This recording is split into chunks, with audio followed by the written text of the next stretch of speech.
Hi friends, welcome to Ramli's Kitchen. இன்னைக்கு நம்ம ரம்லிஸ் கிச்சன்ல 5 மினிட்ஸ்ல புதினா சட்னி எப்படி பண்றதா பார்க்க போறோம். நம்ம நார்மலா புதினா சட்னினா உளுத்தம் பருப்பு, கடலை பருப்பு, காஞ்ச மிளகாய் எண்ணெயில வறுத்து எடுத்துட்டு வெங்காயம், தக்காளி, புதினாலாம் வதக்கி அதுக்கப்புறம் நம்ம சட்னி அரைக்கிறதுக்குள்ள 10 to 15 மினிட்ஸ் ஆயிடும். ஆனா புதினா மட்டும் நமக்கு ரெடியா இருந்தா போதும். இந்த சட்னி 5 மினிட்ஸ்ல ரெடி பண்ணிடலாம். இந்த 5 மினிட்ஸ் சட்னி எப்படி பண்றதுன்னு பார்க்கிறதுக்கு முன்னாடி இதுவரைக்கும் நம்மளோட ரம்லிஸ் கிச்சன் சேனலை சப்ஸ்கிரைப் பண்ணாதவங்க மறக்காம சப்ஸ்கிரைப் பண்ணிக்கோங்க. பக்கத்துல இருக்க பெல் ஐகான் கிளிக் பண்ணிக்கோங்க. ஆளுங்கிற ஆப்ஷன் சேர்த்து கிளிக் பண்ணிக்கோங்க. வாங்க இந்த 5 மினிட்ஸ் சட்னி எப்படி பண்றதுன்னு பார்க்கலாம். ஸ்டவ்ல ஒரு கடாய் வச்சுக்கோங்க. அதில் 1 டேபிள் ஸ்பூன் அளவுக்கு எண்ணெய் ஊற்றிக்கோங்க. எண்ணெய் நல்லா காஞ்சதுக்கப்புறம் 3 பல் பூண்டு சேர்த்துக்கோங்க. அதோட பொடியாக நறுக்கின வெங்காயம் 1,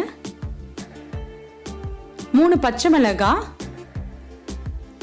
கொஞ்சமாக புளி சேர்த்துக்கோங்க. 1 நிமிஷம் இதை நல்லா வதக்கிக்கலாம்.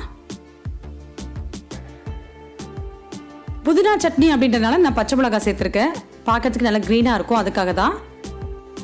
இந்த சட்னிக்கு நான் தக்காளி சேர்க்கல, புளிப்புக்காக கொஞ்சமாக புளி சேர்த்துருக்கேன், அதுவே போதும்.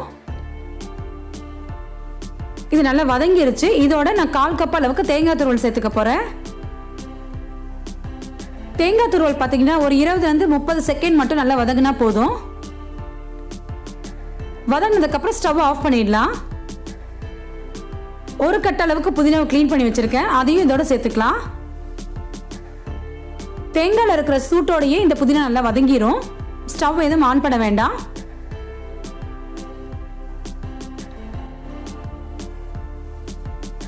நம்ம சட்னி அரைச்சதுக்கு அப்புறம் தனியாக வதக்க போறதில்ல, அதனால தேங்காயோட சேர்த்து இப்பவே நல்லா வதக்கிடலாம். தேங்காயில் இருக்கிற சூடே இதுக்கு போதுமானது. இங்க பாருங்க, உங்களுக்கு பார்க்கும் போதே தெரியும் புதினா நல்லா வதங்கி வந்திருக்கு.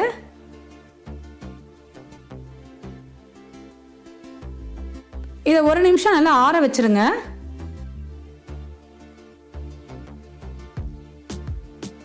ஆனதுக்கப்புறம் நம்ம மிக்ஸி ஜாரில் சேர்த்துக்கலாம்.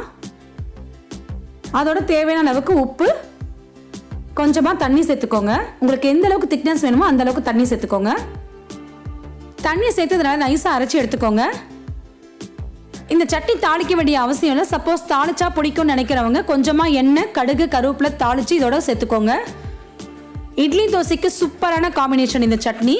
1 கட்டு புதினா இருந்துச்சுன்னா இன்னைக்கே இந்த 5 மினிட்ஸ் புதினா சட்னியை வீட்டில் நீங்கள் ட்ரை பண்ணி பாருங்க. ரொம்பவே சூப்பராக இருக்கும். செய்யறதுக்கு 5 நிமிஷத்தோட கம்மியாக தான் டைம் ஆகும். இதே மாதிரியே நீங்கள் வீட்டில் ட்ரை பண்ணி பாருங்க. ட்ரை பண்ணி பார்த்துட்டு எப்படி இருந்துச்சுன்னு எனக்கு கமெண்ட் பண்ணுங்க. இந்த வீடியோ உங்களுக்கு பிடிச்சதா லைக் பண்ணுங்க, உங்க ஃபேமிலி அண்ட் ஃப்ரெண்ட்ஸ்க்கு ஷேர் பண்ணுங்க. இந்த மாதிரி வீடியோஸ் நீங்கள் தொடர்ந்து பார்க்கணும்னு நினைச்சீங்கன்னா இது வரைக்கும் ரம்லிஸ் கிச்சன் சேனலை சப்ஸ்கிரைப் பண்ணாங்க மறக்காம சப்ஸ்கிரைப் பண்ணிக்கோங்க. பக்கத்தில் இருக்க பெல் ஐக்கான் கிளிக் பண்ணிக்கோங்க. ஆளுங்கிற ஆப்ஷன் சேர்த்து கிளிக் பண்ணிக்கோங்க.